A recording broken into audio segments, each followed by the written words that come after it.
Hello students, welcome to my channel. This is Dr. Kavita Chauhan from Prerna Coaching Academy, and today I am going to discuss with you another chapter for your class 12th English, that is Indigo. So children, I would like to share one thing here, that I did my PhD on Mahatma Gandhi. So this chapter is very close to my heart and I love teaching this chapter. So let us start with this. But if you have not subscribed to my channel, then do subscribe to my channel and also press the bell icon ताकि मेरे सारे videos की update आपको regularly मिलती रहे। और मेरे जो बाकी वीडियोस है क्लास 12th इंग्लिश से रिलेटेड, उनके लिंक्स भी डिस्क्रिप्शन बॉक्स में लिखे हुए हैं, तो आप वो वीडियोस भी देख सकते हो। सो शुरू करते हैं Indigo. So this chapter is a part of a book which was written by Louis Fisher and the name of the book was The Life of Mahatma Gandhi। तो उसी में से ये एक चैप्टर यहाँ पे हम डिस्कस करेंगे। And this chapter is based on the conversation between the author and Mahatma Gandhi. When the author visited Mahatma Gandhi in 1942, so he shared with him this experience of 1916. So he told him that he was attending annual convention of the Indian National Congress in Lucknow in 1916, and at that time one peasant approached Mahatma Gandhi, और ये peasant काफी गरीब लग रहा था। इसका नाम था राजकुमार शुक्ला।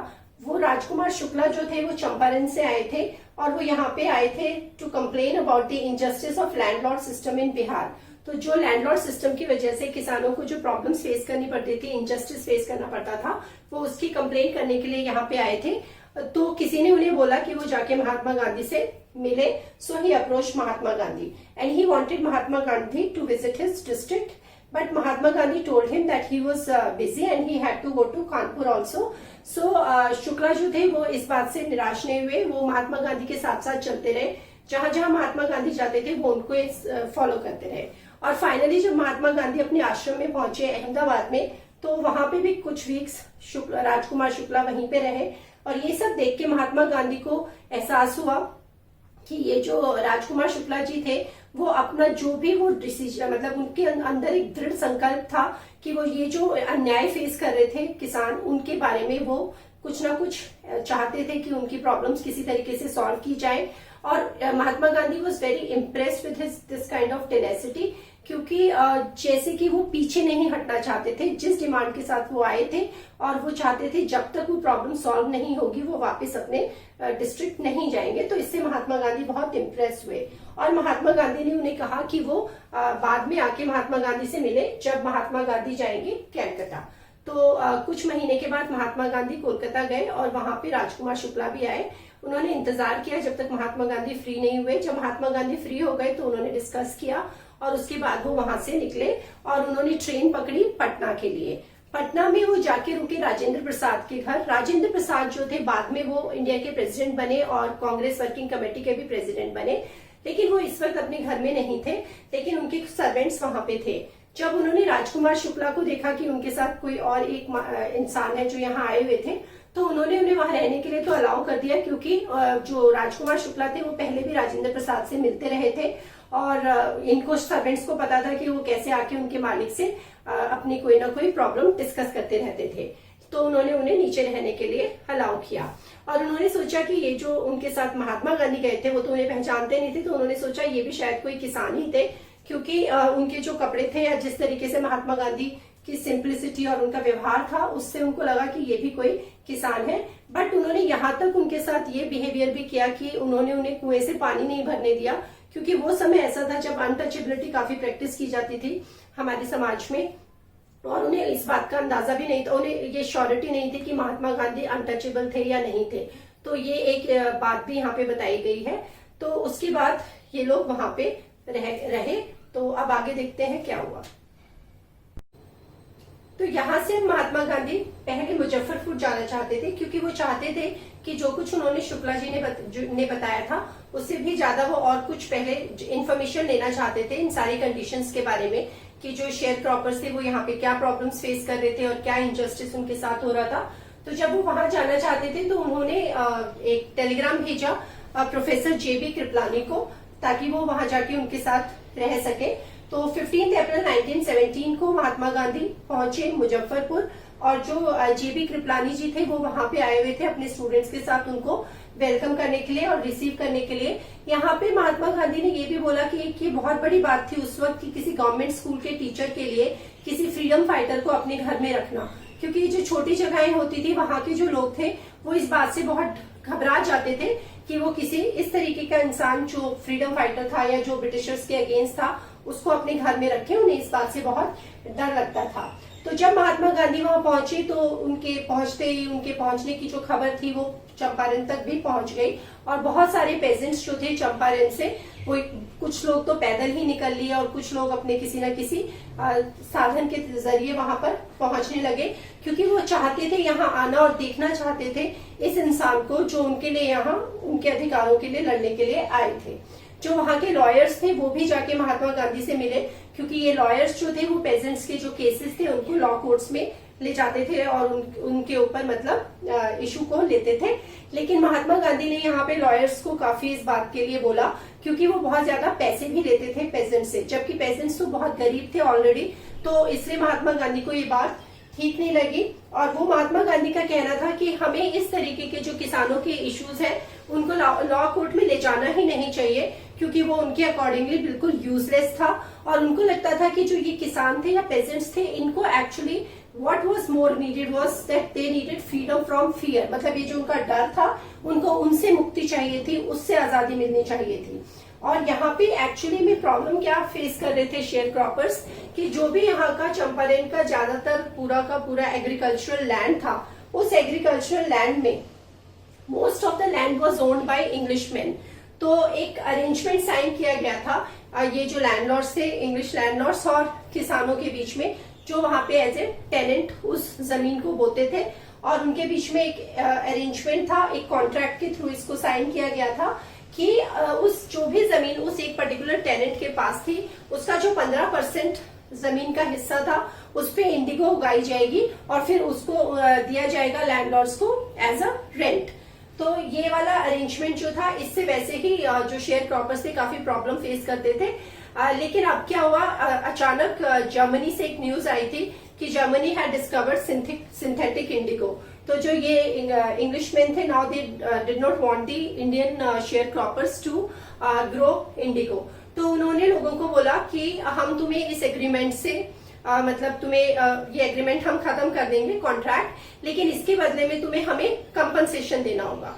तो ये तो बहुत ही खराब बात थी, क्योंकि एक तो वो किसान पहले ही प्रॉब्लम्स फेस कर रहे थे इस एग्रीमेंट की वजह से इंडिगो ग्रो करके, क्योंकि उन्हें कोई उससे फायदा नहीं हो रहा था, और उल्टा अब इस एग्रीमेंट से निकलने के लिए ही उनको कंपनसेशन देना पड़ रहा था।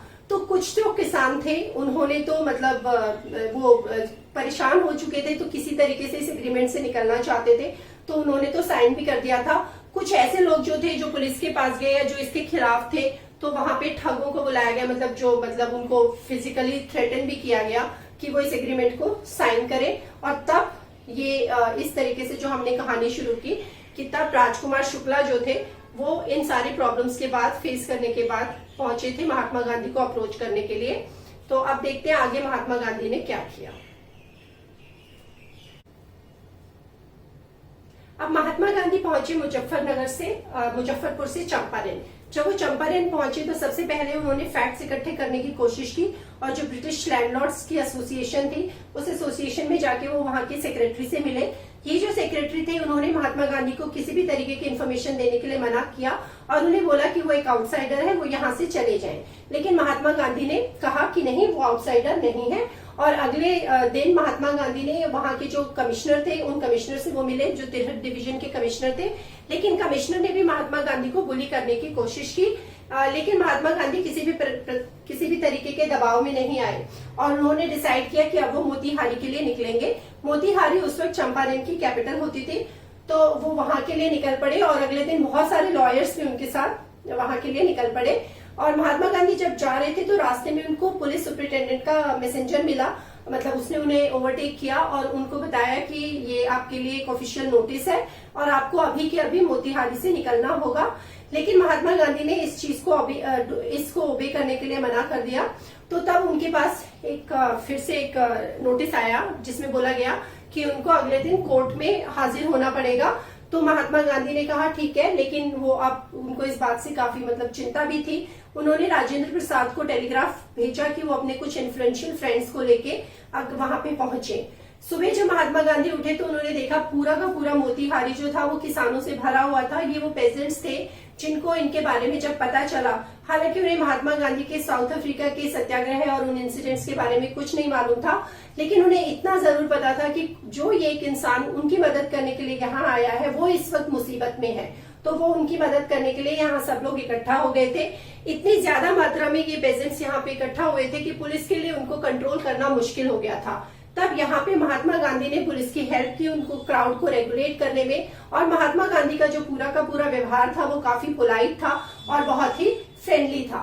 अब जब महात्मा गांधी पहुंचे वहां पे कोर्ट में, तो जो मतलब गवर्नमेंट का जो प्रोसिक्यूटर था उन्होंने जज को बोला कि वो अभी के लिए इस ट्रायल को पोस्टपोन कर दे, लेकिन गांधी जी ने कहा नहीं, वो इस बारे में कोई डिले नहीं चाहते और वो चाहते हैं कि इस मामले को अभी के अभी सॉल्व किया जाए। उन्होंने कोर्ट को कहा कि वो एक बैड एग्जाम्पल सेट नहीं करना चाहते कि एक तरफ तो वो एक लॉ ब्रेकर बने कि जिन्होंने इस लॉ को ओबे नहीं किया, और दूसरी तरफ वो कहते हैं कि वो लोगों की मदद करना चाहते हैं। तो वो इस तरीके से एक इमेज नहीं बनाना चाहते थे, लोगों के सामने एक गलत एग्जाम्पल सेट नहीं करना चाहते थे, क्योंकि उन्होंने इस ऑर्डर को डिसरिगार्ड किया था जब उन्हें ये बोला गया था कि वो यहाँ से चले जाएं।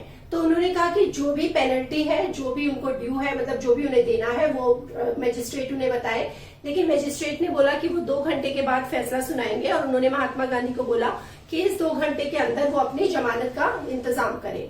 लेकिन वो महात्मा गांधी को उसके बाद वो जमानत का इंतजाम नहीं हुआ, तो महात्मा गांधी को उन्होंने बाद में जब दोबारा से सेशन बैठा तो जज ने महात्मा गांधी को रिलीज कर दिया विदाउट बेल, एंड उन्होंने कहा कि वो ये जो फैसला है इससे रिलेटेड वो बाद में देंगे, और उन्होंने कहा कि वो इस वक्त महात्मा गांधी को फ्री छोड़ रहे हैं, और वो जब तक मतलब वहां पे हैं वो फ्रीली इधर से उधर जा सकते हैं।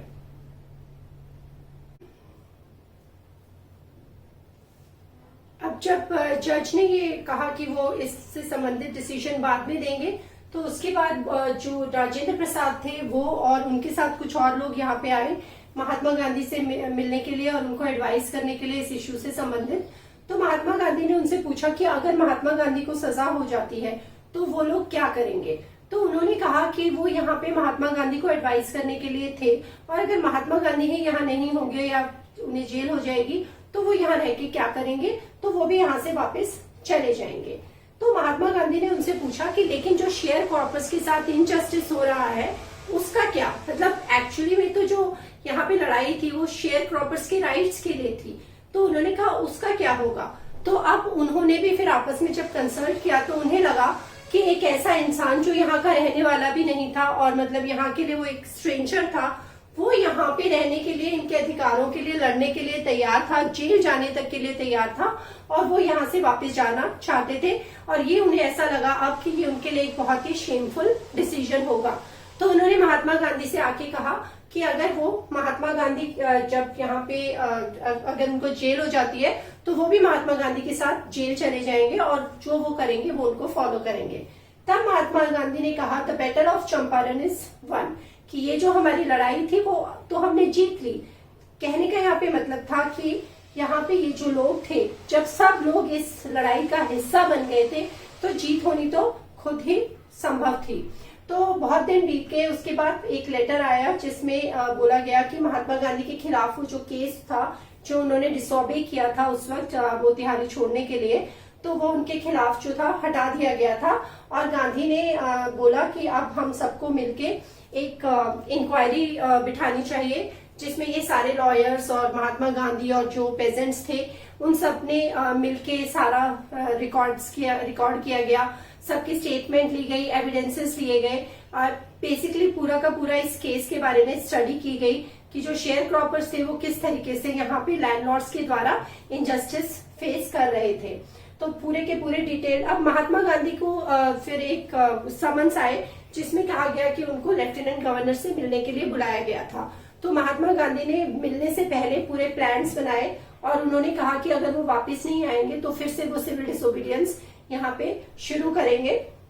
तो जो गवर्नर थे उनसे वो मिले, तो गवर्नर ने उनसे मिलने के बाद 4 इंटरव्यू हुए उनके गवर्नर के साथ, और गवर्नर ने एक ऑफिशियल कमीशन को अपॉइंट किया, और उस ऑफिशियल कमीशन में लैंडलॉर्ड्स थे, गवर्नमेंट ऑफिशियल्स थे, एंड महात्मा गांधी थे, he was the sole representative of the sharecropper side, and उन सब ने मिलकर फिर एविडेंसेस को पूरा स्टडी किया और सारे के सारे डॉक्यूमेंट्स को एनालाइज किया गया और सारी का सारा जो कमीशन था वो भी इस बात पे पहुंचा और मतलब उन्होंने एज अ प्रिंसिपल ये फाइनलाइज किया कि अब यहाँ पे शेयर क्रॉपर्स को जस्टिस मिलना चाहिए और जो लैंडलॉर्ड्स थे उनको शेयर क्रॉपर्स की मनी रिटर्न करनी चाहिए जो वो उनसे ले चुके थे कंपनसेशन के बदले में। तो जो कमीशन था उन्हें लगा था कि महात्मा गांधी बोलेंगे कि पूरा का पूरा ही पैसा वापस किया जाना चाहिए, लेकिन महात्मा गांधी ने सिर्फ 50% जो मनी थी उसको रिटर्न करने के लिए बोला। एंड फाइनली जो लैंडलॉर्ड्स थे और सारा का सारा जो ये सब लोग इसमें इन्वॉल्व थे वो इस बात पे एग्री किया उन्होंने कि वो 25% मनी रिटर्न करने के लिए लैंडलॉर्ड्स यहाँ तैयार हो गए थे। तो सबको लगा कि महात्मा गांधी शायद मानेंगे नहीं, लेकिन महात्मा गांधी ने 25% के लिए भी हाँ भर दी। बाद में उन्होंने ये बोला कि यहाँ पे मेन इम्पोर्टेंट जो चीज थी वो ये नहीं थी कि पैसा कितना वापस मिलेगा, लेकिन क्योंकि यहाँ पे इम्पोर्टेंट ये था कि लैंडलॉर्ड्स थे, उन्होंने इस बात को मतलब ये एक्सेप्ट किया गया था यहाँ पे कि लैंडलॉर्ड्स जो थे उन्होंने बुरा किया था और जो पेजेंट्स थे उनको भी यहाँ पे ये मैसेज किया था कि उनको अपने राइट्स के लिए लड़ने के लिए मतलब वो इस लड़ाई में हिस्सा बन सकते हैं और उनको पूरा अधिकार है कि वो इसके लिए लड़ें। तो अकॉर्डिंग टू महात्मा गांधी पैसा मिलना ज्यादा इम्पोर्टेंट नहीं था, बल्कि ये फीलिंग जो जनरेट हुई थी वो उनके लिए ज्यादा इम्पोर्टेंट थी। कमीशन की रिपोर्ट के बाद with in few years the British planters abandon the states, छोड़ के चले गए और शेयर क्रॉपिंग जो था पूरी तरीके से, इंडिगो शेयर क्रॉपिंग पूरी तरीके से डिसअपियर हो गया। अब यहाँ पे अगर हम महात्मा गांधी की बात करें तो लास्ट में जो चैप्टर में दिया हुआ है उसमें बताया गया है कि गांधी जी ने यहाँ पे रहते हुए यहाँ की जो कल्चरल और सोशल बैकवर्डनेस थी उसको भी ऑब्जर्व किया और उसके लिए भी उन्होंने कुछ काम किया। जैसे कि यहाँ पे स्कूल्स नहीं थे तो उन्होंने अपील किया ताकि कुछ टीचर्स वहां पे आए और उनके जो 2 डिसाइपल्स थे वो और उनकी जो वाइफ्स थी उन्होंने वॉलंटियर किया यहाँ पे आके पढ़ाने के लिए। और जो गांधी जी के सन थे, बेटे थे जो देवदास, वो भी यहाँ पे आए आश्रम से और उनके साथ साथ कस्तूरबा गांधी जो महात्मा गांधी की वाइफ थी वो भी यहाँ पे पहुंच गई। सो प्राइमरी स्कूल्स वर ओपनड इन 6 विलेजेस, 6 गांव में प्राइमरी स्कूल्स खोले गए और कस्तूरबा गांधी ने यहाँ पे लोगों को पढ़ाया, मतलब वो आश्रम के जो रूल्स थे पर्सनल क्लीनलीनेस के बारे में और कम्युनिटी सैनिटेशन के बारे में कि कैसे हमें अपने आसपास के एरिया को भी साफ सुथरा रखना चाहिए और अपने आप को भी साफ रखना चाहिए, उसके बारे में उन्होंने रूल्स पढ़ाए। और जो यहाँ की कुछ हेल्थ कंडीशंस थी वो भी पहले ठीक नहीं थी, बहुत मिजरेबल थी, लेकिन महात्मा गांधी ने मतलब फिर एक डॉक्टर थे जिन्होंने यहाँ पे वॉलंटियर किया आके काम करने के लिए। And now there were 3 medicine available here और जो पेशेंट्स जब आते थे तो उनको ट्रीट किया जाता था कैस्टर ऑयल से, कुनीन से और सल्फर ऑइंटमेंट से। तो बहुत सारे ऐसे काम किए महात्मा गांधी ने यहाँ पे रहते हुए। इनफैक्ट एक बार ऐसा भी समय आया था कि जब वहां पे जो पहले लैट्रिन खोदी गई थी वो गड्ढे जो थे वो भर गए थे, तो महात्मा गांधी ने लोगों से कहा कि अब उनको कवर कर देना चाहिए और नए गड्ढे खोदे जाने चाहिए। और इसमें महात्मा गांधी ने खुद भी बढ़ चढ़ के हिस्सा लिया।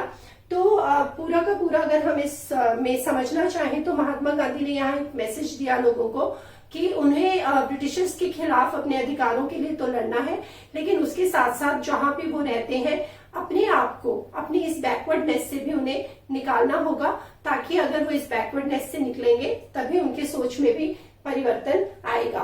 और महात्मा गांधी यहाँ पे एक ये भी उनका जो एम था वो ये था कि जो लोग हैं वो ब्रिटिश गवर्नमेंट के खिलाफ आवाज उठाएं, उनके साथ जिस भी तरीके से इनजस्टिस होता है उसको भी वो दूर करने की कोशिश करें और बढ़ चढ़ के इसमें हिस्सा लें। तो ये जो चैप्टर है इंडिगो एक बहुत ही इंपॉर्टेंट चैप्टर है क्लास 12th इंग्लिश का, जिसमें हमें अपनी जो फ्रीडम स्ट्रगल मूवमेंट है उसके एक इतने इंपॉर्टेंट इंसिडेंट के बारे में भी जानकारी मिलती है। So thank you so much children and I hope you enjoyed the class. I will also discuss the question answers of this chapter in my next video because the questions from this chapter are very important. So stay